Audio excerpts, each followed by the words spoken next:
Good morning students.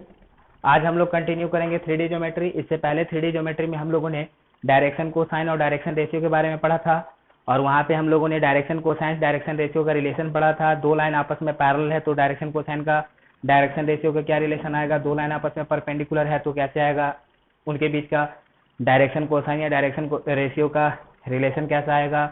अगर और ये भी पढ़ा था कि अगर डायरेक्शन कोसाइन दिया हुआ तो डायरेक्शन रेशियो कैसे फाइंड करेंगे, डायरेक्शन रेशियो दिया हुआ तो डायरेक्शन कोसाइन कैसे फाइंड करेंगे। ऐसे बहुत तरह के बारे में हम लोगों ने वेक्टर्स में पढ़ा था 3D ज्योमेट्री में। आज हम लोग इसमें कंटिन्यू करेंगे नया टॉपिक से लाइन के बारे में, यानी कि 3D ज्योमेट्री में लाइन का इक्वेशन और उससे रिलेटेड प्रॉब्लम।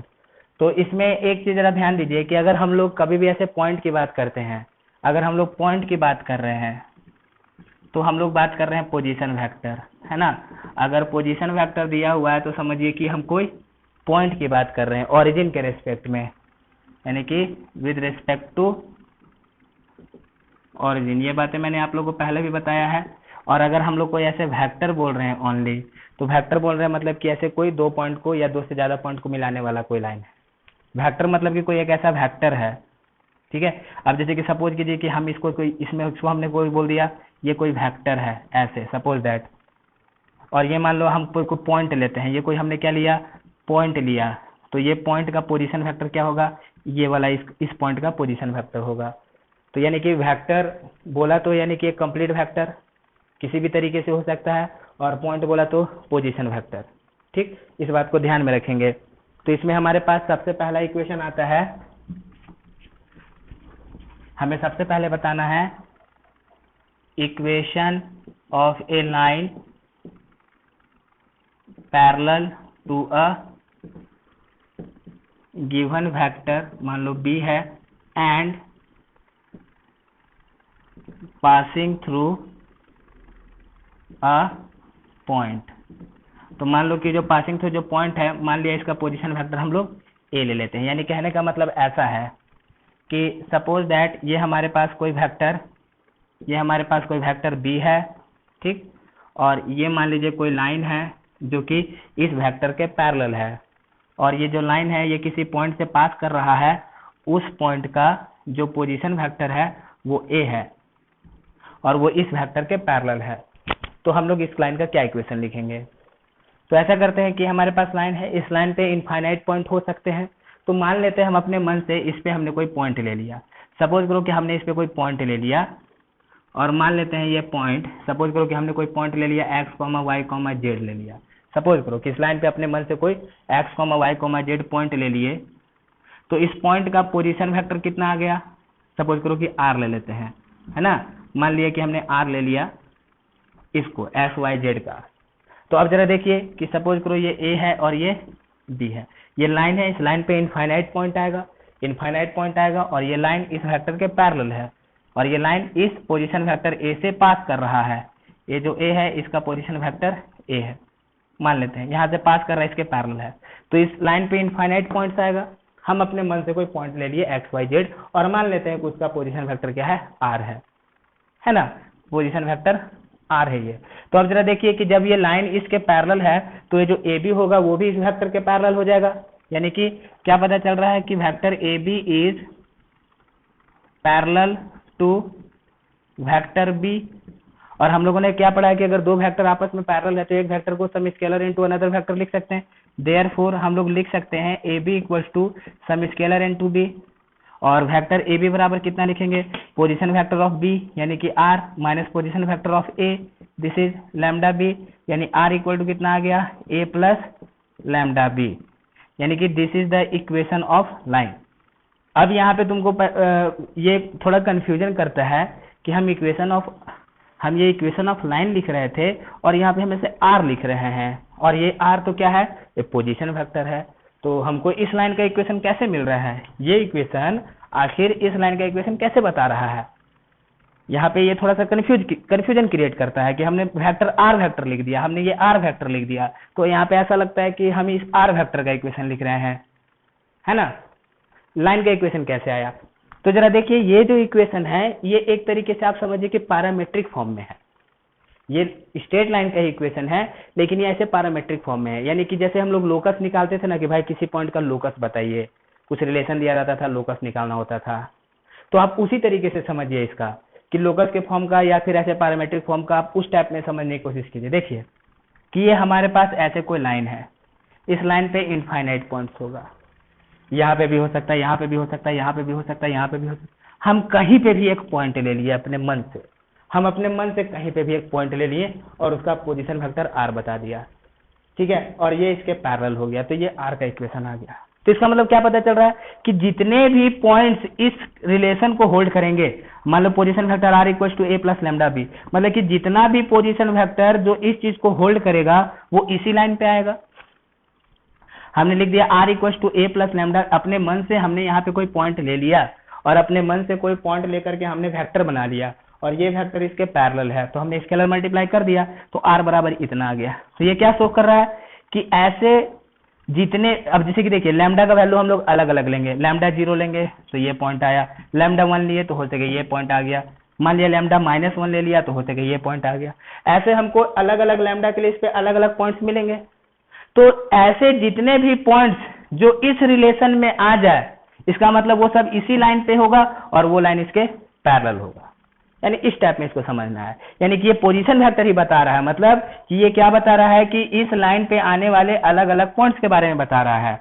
हो सके लैम्डा 1 के लिए ये वाला पॉइंट हो, लैम्डा 2 के लिए ये वाला पॉइंट हो, तो यानी कि ऐसे जितने भी पॉइंट्स होंगे, ऐसे जितने भी पॉइंट्स जो इस प्लेन में आएंगे और इस रिलेशन को फॉलो करेगा, तो वो समझिए कि वो एक लाइन पे आएगा और वो लाइन इसके पैरेलल आएगा।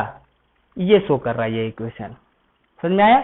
यानी कि ये हो जाएगा equation of a line passing through a vector a and parallel to a given vector भी।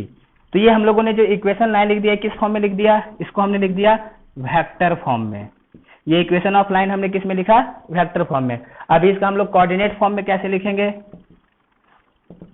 सपोज करो कि हम इसको कोऑर्डिनेट फॉर्म में लिखते हैं।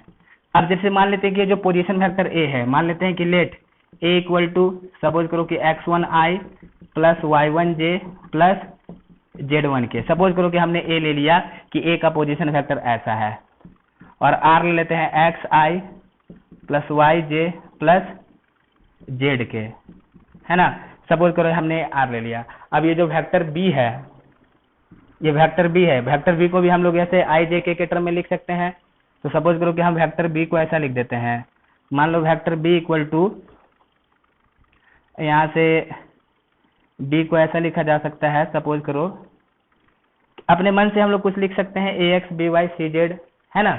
मान लो हमने बी को लिख दिया ऐसे, ऐसा ए आई प्लस बी जे प्लस सी के। देखिए इस ए को इसके साथ आप कंफ्यूज मत करिएगा, ये कोई अलग है। मान लो vector B equal to A I B J C K ऐसा है, तो हम इसी चीज को अभी यहाँ पे लिखेंगे वेक्टर के कोऑर्डिनेट के फॉर्म में, तो हमारे पास कोऑर्डिनेट फॉर्म में लाइन का इक्वेशन आ जाएगा। कैसा है जरा देखिए, आर कितना लिखेंगे, एक्स आई प्लस वाई जे प्लस जेड के, दिस इज इक्वल टू ए कितना, x1i y1j प्लस z1 के, हमने ऐसे लिख दिया, प्लस लैम्डा इंटू कितना ए आई बी जे सी के, ऐसे लिख देते हैं। तो यानी कितना आ जाएगा यहाँ से, एक्स आई वाई जे जेड के इक्वल टू आई का एक साथ लिखिए x1 plus A I, x1 plus a lambda I, plus इधर से कितना लिखेंगे y1 प्लस बी लैम्डा जे, इधर से कितना लिखेंगे z1 प्लस सी लैम्डा के, ऐसा। अब हम लोग इसको इक्वेट कराते हैं, तो i का i के साथ, j का j के साथ और k का k के साथ। तो i का i के साथ इक्वेट कराएंगे तो कितना आ जाएगा, x equal to x1 plus a lambda. तो यहाँ से क्या रिलेशन आ गया, x minus x1 by a equal to lambda. Similarly y equal to कितना आ गया, y equal to y1 plus b lambda, यानी कि that is y minus y1 by b equal to lambda. And similarly z equal to कितना, z equal to z1 plus कितना c lambda, यानी इसको कैसा लिख सकते हैं, z minus z1 by c equal to lambda. तो इन तीनों इक्वेशन से क्या पता चला हमें, इन तीनों इक्वेशन से क्या पता चल रहा है, यानी कि therefore x minus x1 by A y minus y1 by B is equal to z minus z1 by C, और ये सब किसके बराबर आएगा, किसी कांस्टेंट के बराबर आएगा। और यही इक्वेशन क्या है, equation of straight line in coordinate form में आ गया है। ये कोऑर्डिनेट फॉर्म में है और ये किसमें है, वेक्टर फॉर्म में। तो एक बात जरा यहाँ पे ध्यान दो कि जब ऐसे हमारे पास इक्वेशन लिखा हुआ है x माइनस x1 बाई ए ऐसा, तो इसका मतलब कि ये किसी स्ट्रेट लाइन का इक्वेशन है, और ये जो स्ट्रेट लाइन है वो कहाँ से पास कर रहा है, x1 y1 z1 से पास कर रहा है। और ये जो स्ट्रेट लाइन है किसके पैरेलल है, b के पैरेलल है, और b के पैरेलल है तो b का हमने ऐसे दिखाया है, हमने b को ऐसे दिखाया है। तो इसका मतलब हम लोग बोल सकते हैं ना कि जब हम लोग b को ऐसे दिखा रहे हैं, यानी ए बी सी क्या है, this is the direction ratio of this vector b को हमने ऐसे लिखा, तो ए बी सी को हम लोग क्या लिख सकते हैं, ये ए बी सी को हम लोग मान सकते हैं ना कि this a B c are the direction ratio of this vector. देखिए ये वाला बी, ये वाला बी, ये और ये दोनों डिफरेंट है, आप कंफ्यूज मत करिएगा, बस हमने ऐसा ले लिया है नाम एक जैसा, तो इसका मतलब ये नहीं कि दोनों सेम चीज है, डिफरेंट है दोनों। तो यहाँ से अगर हमने वेक्टर बी को ऐसे लिखा तो इसका मतलब ए बी सी क्या है, ये डायरेक्शन रेशियो है, डायरेक्शन रेशियो है किसका, बी का। तो हम इस इक्वेशन को कैसे मान सकते हैं, इस इक्वेशन को कैसे बोल सकते हैं कि अगर ये जो इक्वेशन दिया हुआ है, तो ये जो इक्वेशन दिया हुआ है इसका मतलब ये एक स्ट्रेट लाइन है, और स्ट्रेट लाइन कहाँ से पास कर रहा है, x1 y1 z1 से पास कर रहा है। और ये जो लाइन है, तो ये जो लाइन है इस लाइन का डायरेक्शन रेशियो क्या है, ए बी सी मान सकते हैं। दो अगर लाइन पैरेलल होता है, दो लाइन अगर पैरेलल है तो दोनों का डायरेक्शन रेशियो सेम भी हो सकता है और एक दूसरे का कुछ मल्टीपल भी आ सकता है।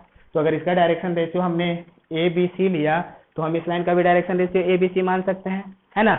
और डायरेक्शन कोसाइन सेम आएगा। अब जैसे देखिए ये लाइन है, ठीक है, और ये दोनों आपस में पैरेलल है, तो दोनों का जो डायरेक्शन रेशियो आएगा एक दूसरे का मल्टीपल आ सकता है, लेकिन जो दोनों का डायरेक्शन कोसाइन आएगा वो क्या आएगा, सेम आएगा, क्योंकि पैरेलल है तो एक्स वाई जेड के साथ सेम एंगल बनाएगा, सेम एंगल बनाएगा तो डायरेक्शन कोसाइन क्या आएगा, सेम ही आएगा। लेकिन डायरेक्शन रेशियो क्या होता है, डायरेक्शन कोसाइन का कुछ मल्टीपल। तो यहाँ से हम लोग ऐसा समझ सकते हैं ना कि डायरेक्शन रेशियो दो पैरेलल लाइन का एक दूसरे का मल्टीपल हो सकता है, लेकिन डायरेक्शन कोसाइन तो सेम आएगा। तो अगर इसका डायरेक्शन रेशियो हमने ए बी सी लिया तो इसका भी direction ratio A B c ले सकते हैं। तो यानी कि ऐसे इक्वेशन लिखा हुआ है तो आप ऐसे समझ लीजिए, अगर इनडायरेक्टली भी दे दिया कि कोई लाइन है वो 1,2,3 से पास करता है और उसका डायरेक्शन रेशियो जो है 4, 5, 6 है, तो हम डायरेक्टली ऐसे लिख सकते हैं x minus 1/4, x minus 2/5, z minus 3/6, ऐसे भी इक्वेशन बना सकते हैं। तो ये कोऑर्डिनेट फॉर्म हुआ, ये ऐसा हुआ। तो जब ऐसे कोऑर्डिनेट फॉर्म दिया हुआ है तो समझिए कि जब ऐसे जो नीचे में है वो नीचे वाला डायरेक्शन रेशियो है, नीचे वाला क्या है, ये डायरेक्शन रेशियो है, और जो माइनस में दिया हुआ है वो क्या है, पॉइंट से जहाँ से पास कर रहा है। या फिर अगर इस तरीके से है तो है ना, जो ऐसे लिखा हुआ है पॉइंट जहां से पास कर रहा है, और बी क्या है जिसके पैरेलल है, यानी कि इसका डायरेक्शन रेशियो हम लोग भी ले सकते हैं। तो ये जो हमारे पास लाइन आया, इस लाइन का हम लोग डायरेक्शन रेशियो बी हम लोग कंसीडर कर सकते हैं। और भी डायरेक्शन रेशियो तो एक नहीं होता, बहुत सारे डायरेक्शन रेशियो होते हैं ना, लेकिन डायरेक्शन कोसाइन तो यूनिक होता है। तो इसका डायरेक्शन रेशियो हम लोग बी ले सकते हैं, जरूरत पड़ने पे हम इस वेक्टर का डायरेक्शन रेशियो बी लेकर के आगे चल सकते हैं। ठीक है, तो फिलहाल इतना ध्यान में रखिए कि अगर हमारे पास कोई वेक्टर पूछा और ये जो इक्वेशन आया, ये इक्वेशन आया, तो इस इक्वेशन को कैसे समझने का है, ऐसा देख के कंफ्यूज नहीं होने का कि r equal to a plus lambda भी दिया हुआ है, यानी कि r का इक्वेशन दिया हुआ है। ये असल में क्या बोल रहा है कि ऐसे भी जितने पॉइंट्स जो कि इस रिलेशन में आ जाए तो इसका मतलब वो सब क्या होगा, एक लाइन पे आएगा। r पॉइंट बता रहा है ना, तो मतलब कि ऐसा जितना भी पॉइंट जो कि इस रिलेशन को होल्ड कर दे तो वो सब क्या आ जाएगा, एक लाइन पे आ जाएगा जो कि बी के साथ पैरेलल होगा। तो ये एक तरीके से locus of points on this line बता रहा है, इसका मतलब कि इक्वेशन ऑफ स्ट्रेट लाइन ही बताया जा रहा है। ठीक है, ओके।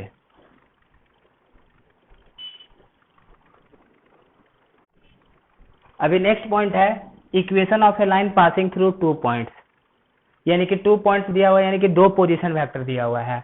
2 पॉइंट्स दिया हुआ है, इसका मतलब कि 2 पोजीशन वेक्टर दिया हुआ है, तो लाइन का इक्वेशन कैसा होगा।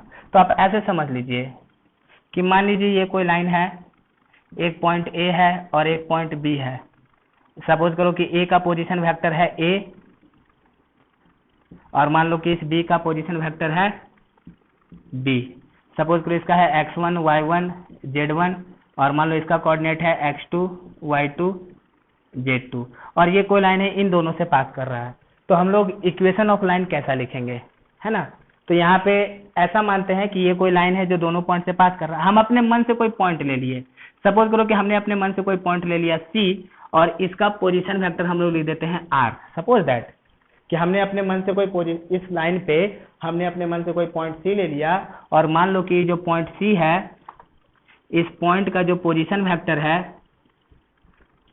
ये सीधा लाइन है असल में, ऐसा ड्रॉ हो गया है ये थोड़ा सा, लेकिन इसको आप सीधा कंसीडर करके चलेंगे। तो मान लो कि हम अपने मन से कोई पॉइंट C ले लिए, इसका पोजीशन वेक्टर है R, सपोज दैट। ठीक है, तो ABC कोलिनियर हो गया ना, एक ही लाइन में है तो ABC क्या हो जाएगा, कोलिनियर, यानी कि पॉइंट ABCR कोलिनियर। तो यानी कि पॉइंट ABC कोलिनियर हो गया, तो हम लोग ऐसा नहीं लिख सकते हैं कि AB is some scalar multiple of AC या फिर AC is some scalar multiple of AB।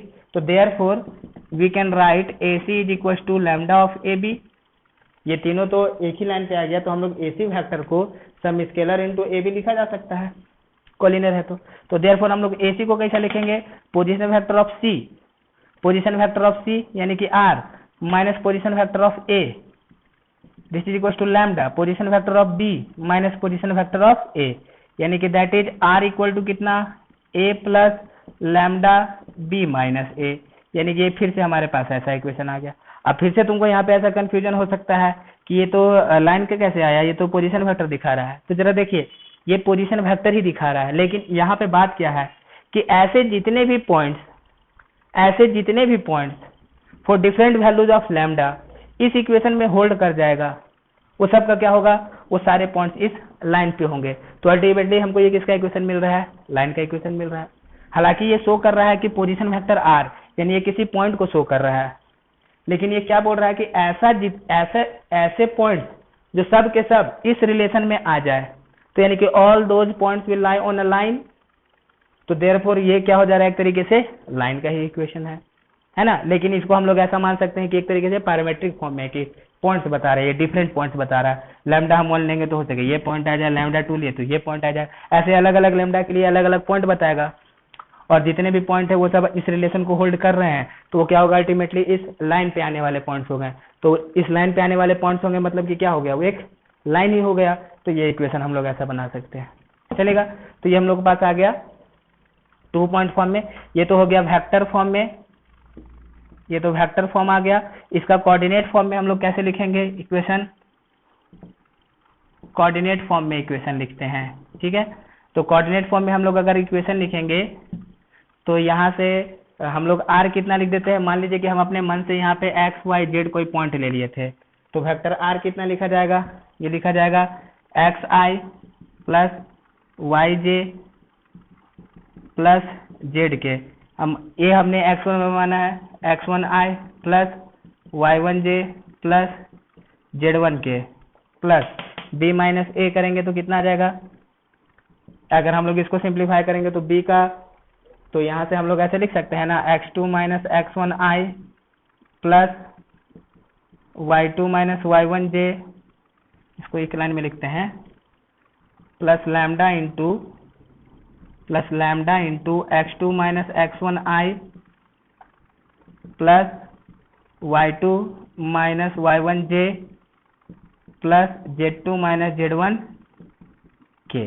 और फिर जैसा पिछली बार किया था, i का i के साथ एक जगह पे रख दिया था, j का j के साथ एक जगह पे और k का k के साथ एक जगह पे, और फिर इक्वेट कराए थे। तो फिर हम लोग जब जैसा प्रीवियस में किया था सेम वहां पे करेंगे तो अपने पास ऐसा इक्वेशन आ जाएगा, x minus x1, x2 minus x1, y minus y1, y2 minus y1, z minus z1, z2 minus z1, ये आ जाएगा। And this all will be equal to some constant lambda, ऐसे।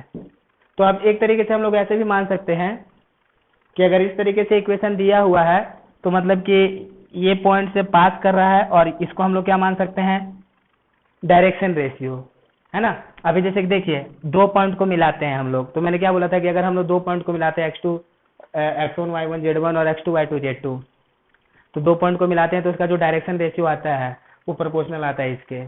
तो यहाँ से हम लोग ऐसा भी मान सकते हैं कि जब इस फॉर्म में लिखा हुआ है तो इसका डायरेक्शन रेशियो हम लोग ऐसा मान सकते हैं, इसका जो डायरेक्शन रेशियो है, डायरेक्शन रेशियो हम लोग वेक्टर b माइनस a को मान सकते हैं, या फिर कोऑर्डिनेट के फॉर्म में x2 minus x1, y2 minus y1 and z2 minus z1, इसका क्या आ जाएगा, डायरेक्शन रेशियो आ जाएगा। कहने का मतलब अगर दो पॉइंट है तो दो पॉइंट को मिलाते हैं हम लोग, तो वहां से हम लोग को डायरेक्शन रेशियो मिलेगा। तो इस फॉर्म में दिया हुआ है, इसका मतलब क्या, ऐसे भी मान सकते हैं कि ये जो फॉर्म है तो यानी कि इन पॉइंट से पास कर रहा और ये उसका क्या है, डायरेक्शन रेशियो है। तो पहले वाला भी ऐसा ही आया था कि पॉइंट आया था और डायरेक्शन रेशियो आया था। तो पॉइंट आया था तो ऐसे माइनस कर दिए थे ऊपर में और डायरेक्शन रेशियो नीचे में रख दिए थे, और वो सब कांस्टेंट आएगा, किसी सब एक दूसरे के बराबर आएगा सम फॉर स्केलर। अब लैम्डा का वैल्यू अलग अलग लेंगे, सपोज करो लैम्डा का वैल्यू 1 लिया, 2 लिया, 3 लिया, तो इस पे अलग अलग अपने को पॉइंट्स मिलते चला जाएगा। इसी को बस हमने क्या किया, ऐसे कोऑर्डिनेट फॉर्म में लिख दिया। तो ये हो गया 2 पॉइंट फॉर्म, ठीक है। तो ये सब याद रखते जाइएगा, इस पे बस यूज करना होता है आगे चल के, है ना। तो नेक्स्ट देखेंगे अभी हम लोग, ये 2 पॉइंट फॉर्म हो गया, ठीक है। नेक्स्ट देखा जाए,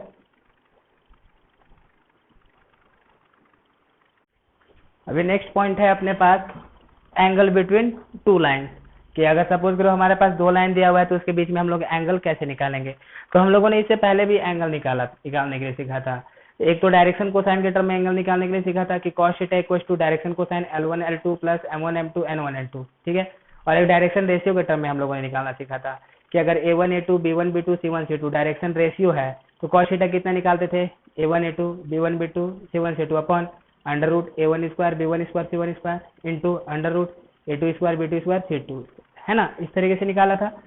तो अगर सपोज करो कि हमारे पास दो लाइन दिया हुआ, मान लो कि एक दिया हुआ R equal to A1 plus lambda B1 और दूसरा दिया हुआ R2 equal to A2 plus lambda B2, suppose that, मान लो म्यू ले लेते हैं।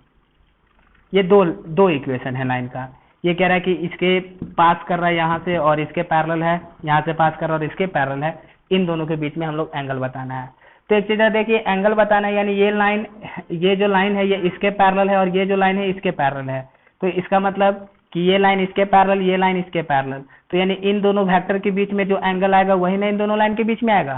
जैसे कि सपोज कीजिए कि ये हमारे पास, कि मान लो ये वेक्टर B1 है, ये लाइन इसके पैरेलल है, और ये सपोज करो ये वेक्टर B2 है और ये लाइन इसके पैरेलल है। तो मान लो इन दोनों लाइन के बीच में एंगल थीटा आया, तो ये इसके पैरेलल है, ये इसके पैरेलल है, तो ये एंगल थीटा है, तो ये भी कितना आएगा, थीटा ही आ जाएगा ना।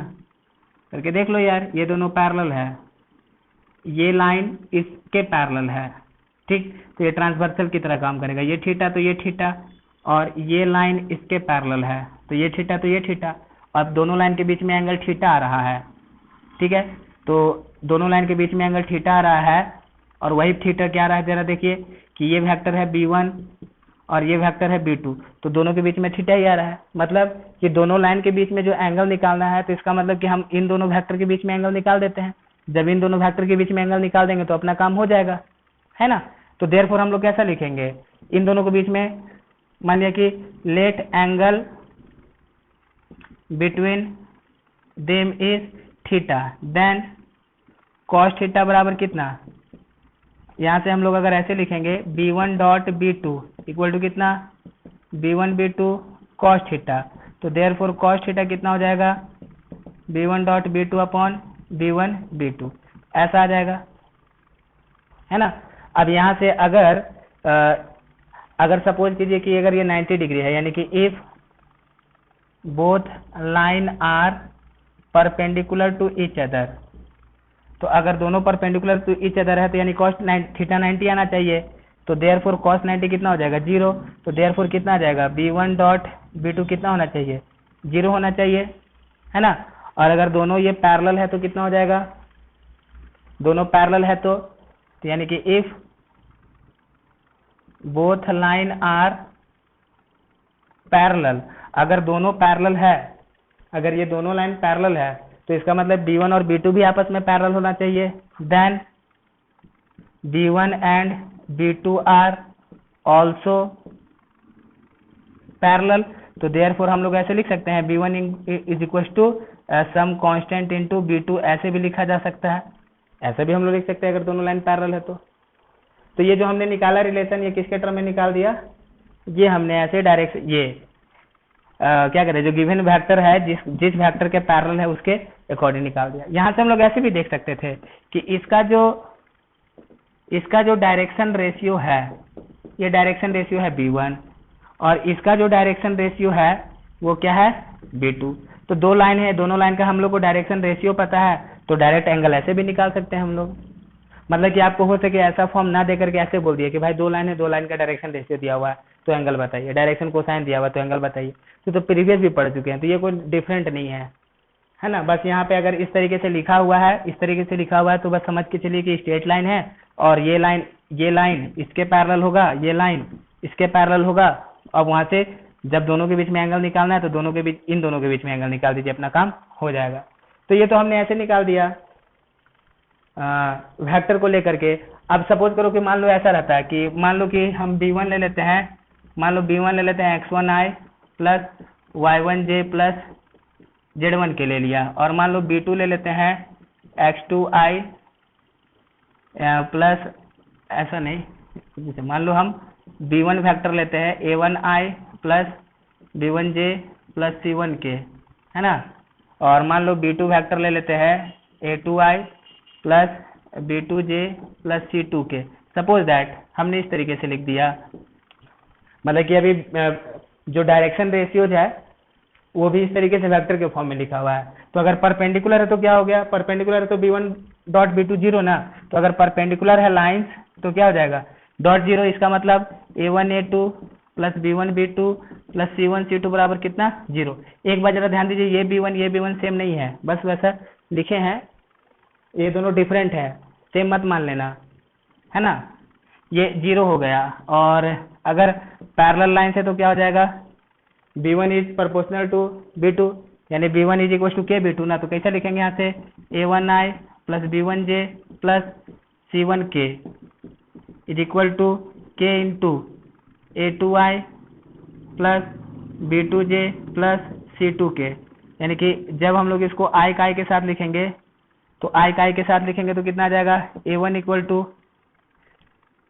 k a2 और b1 equal to k b2 और c1 equal to k c2। तो यहाँ से हम लोग कितना लिखेंगे a1 by a2 equal to k, यहाँ से b1 by b2 equal to k और यहाँ से c1 by c2 equal to k। तो therefore a1 by a2 b1 by b2 c1 by c2। यानी कि ये अगर ऐसे वेक्टर के फॉर्म में डायरेक्टली लिखेंगे तब तो हमारे पास ये रिलेशन है। अगर मान लीजिए कि ये जो डायरेक्शन रेशियो दिया हुआ है, जो लाइन है, एक लाइन का मान लो डायरेक्शन रेशियो ऐसा है और दूसरे लाइन का डायरेक्शन रेशियो ऐसा है, क्योंकि ये वाला पार्ट डायरेक्शन रेशियो ही बताता है ना, है ना, ये वाला पार्ट डायरेक्शन रेशियो ही बताता है। तो एक का डायरेक्शन रेशियो अगर ऐसा है, एक का डायरेक्शन रेशियो ऐसा है, दोनों पैरेलल, तो क्या होगा, ये रिलेशन आना चाहिए। ये तो पहले भी पढ़ लिया हम लोगों ने। तो हमारे पास ये angle between the two lines and condition for the perpendicularity between them, and अगर दोनों पैरेलल है तो ये क्या कंडीशन आएगा। तो ये अपने पास एक रिलेशन आ गया। ओके, ठीक है, आगे नेक्स्ट पॉइंट देखते हैं।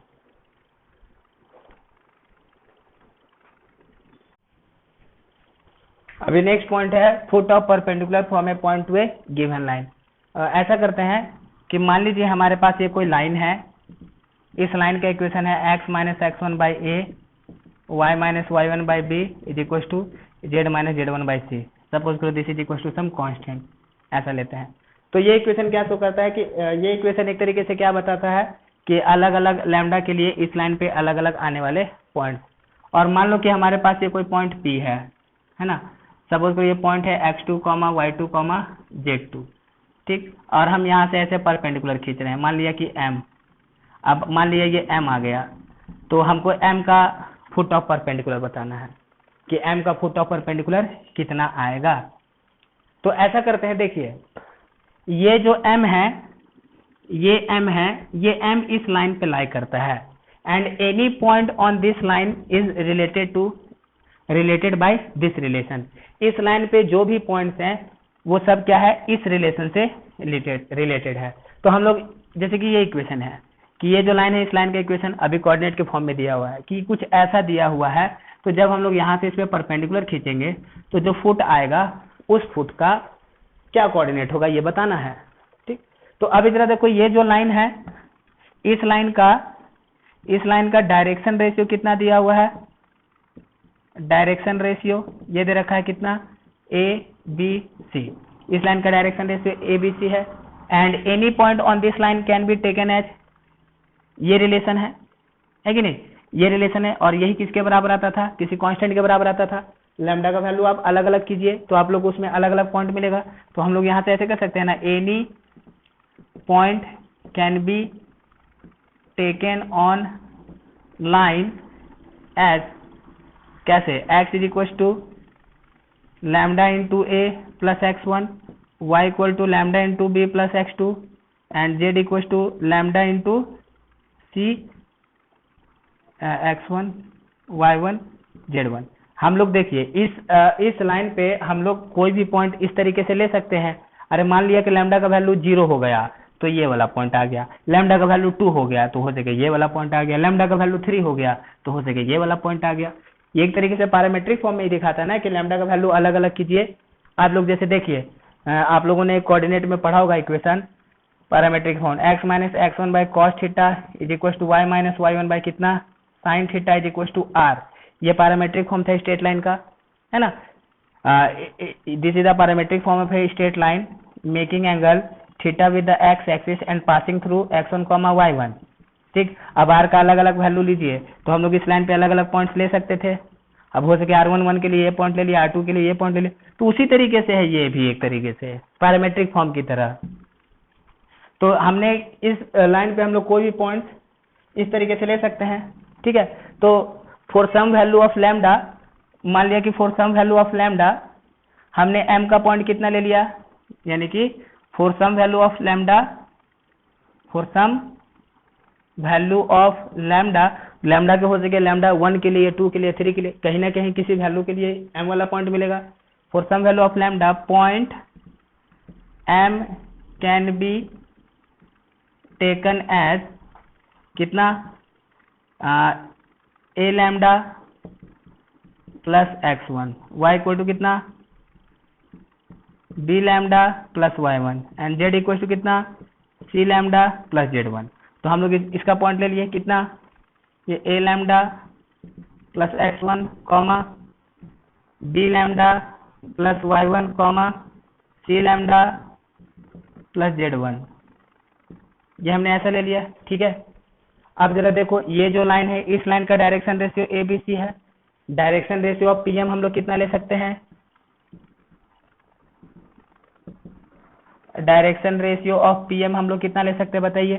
मैंने बोला था ना कि 2 पॉइंट है, दोनों पॉइंट का जब हम लोग ऐसे डिफरेंस निकालते हैं तो वो डायरेक्शन रेशियो आ जाता है। यानी कि एक पॉइंट है x1 y1 z1, एक पॉइंट है x2 y2 z2, तो उस पॉइंट को मिलाने वाला जो लाइन होगा उसका डायरेक्शन रेशियो कितना आता है, proportional to x2 minus x1 y2 minus y1 z2 minus z1।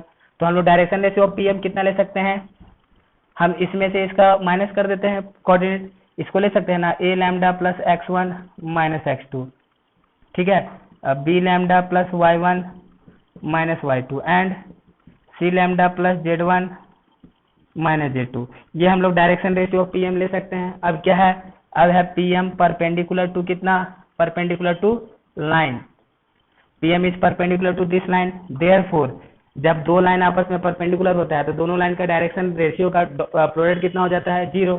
तो देयरफॉर जब हम लोग इन दोनों के डायरेक्शन रेशियो का प्रोडक्ट लेंगे तो कितना होना चाहिए, 0 होना चाहिए। Therefore a lambda plus x1 minus x2 into a plus b lambda plus y1 minus y2 into b plus c lambda plus z1 minus z2 plus c lambda plus z1 minus z2 into कितना c, ये क्या होना चाहिए, 0 होना चाहिए।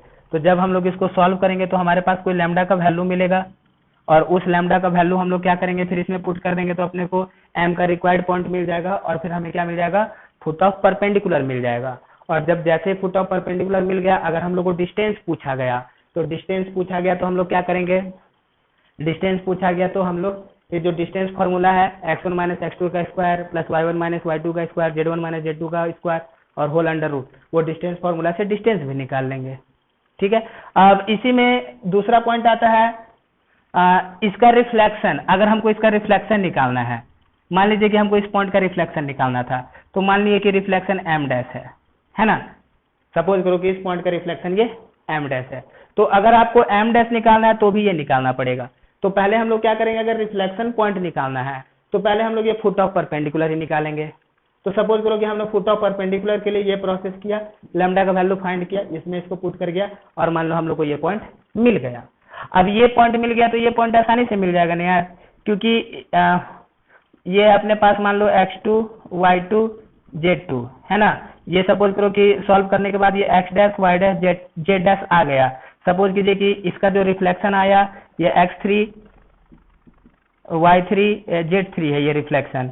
तो अब क्या होगा कि ये मिड पॉइंट हो जाएगा ना, ये क्या हो जाएगा, मिड पॉइंट हो जाएगा। तो जब ये मिड पॉइंट हो जाएगा तो हम लोग इसका वैल्यू कितना लिख सकते हैं, x डैश बराबर कितना लिखेंगे बताइए, x2 प्लस x3/2 लिखेंगे। फिर यहाँ से सॉल्व करके x3 आएगा। सिमिलरली y डैश हम लोग कितना लिखेंगे, y2 प्लस y3/2 लिखेंगे। सॉल्व करके यहाँ से y3 निकाल देंगे। एंड z डैश कितना लिखेंगे, z2 प्लस z3/2 लिखेंगे और सॉल्व करके z3 निकाल देंगे। तो यानी कि ये जो अपने पास तरीका है कोऑर्डिनेट फॉर्मूला, इस तरीके से हम लोग foot of perpendicular, reflection and perpendicular distance, ये तीनों हम लोग फाइंड कर सकते हैं इसी तरीके से। ओके, तो इस पे हम लोग एक क्वेश्चन कर लेते हैं, तो जो भी कॉन्सेप्ट है वो आपका और अच्छे से क्लियर हो जाएगा।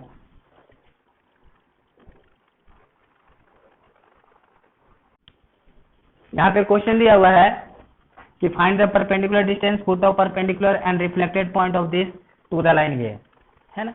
यानी कि ये हमारे पास कोई लाइन है x प्लस 1/2, यानी कि ये वाला लाइन है, और ये हमारे पास कोई पॉइंट P है 2, -3, 1। हमको क्या करना है, इसका फुट ऑफ परपेंडिकुलर निकालना है, इसका रिफ्लेक्टेड निकालना है। सपोज करो ये P डैश है ना, ये मान लो M, और ये हमें PM का वैल्यू निकालना है सब। तो ये जो हमारे पास लाइन है, इस लाइन का डायरेक्शन रेशियो हम लोग कितना ले सकते हैं, 2, 3, -1। ये इस लाइन का डायरेक्शन रेशियो है, ठीक है। और मान लेते हैं कि for some value of lambda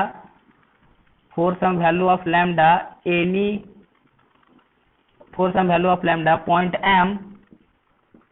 M can be taken as.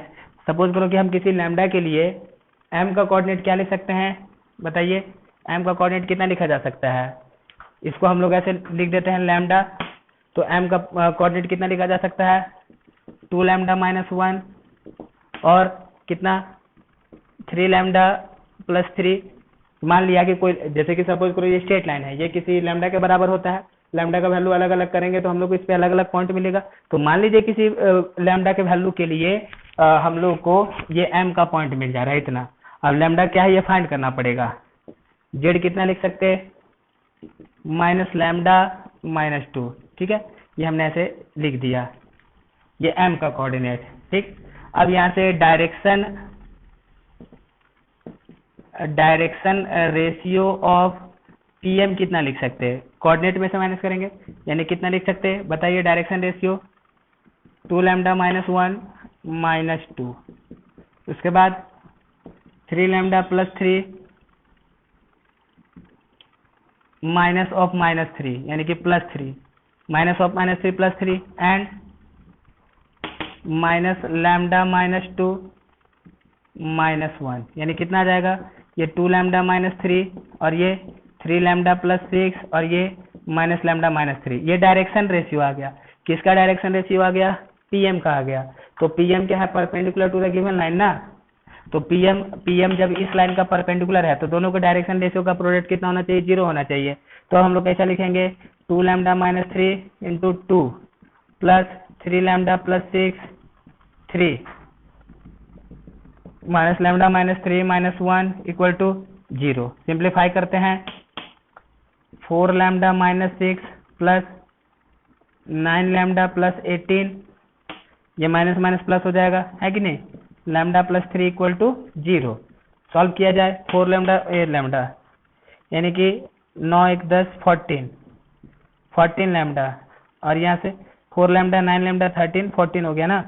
8 6 में से 18 में से 6 घटा कितना आ गया, 12, 12 में से 12 में हुआ ना, 12 में 3 हो गया तो कितना आ गया, 15 = 0। तो देयरफॉर लैम्डा कितना आ गया, -15/14, यानी ये लैम्डा का वैल्यू आ गया। ठीक है, 18 में से 6 गया तो 18 में से 6 गया तो 12, 12 3 15, यानी कितना आया, तो लैम्डा का वैल्यू -15/14 आ गया।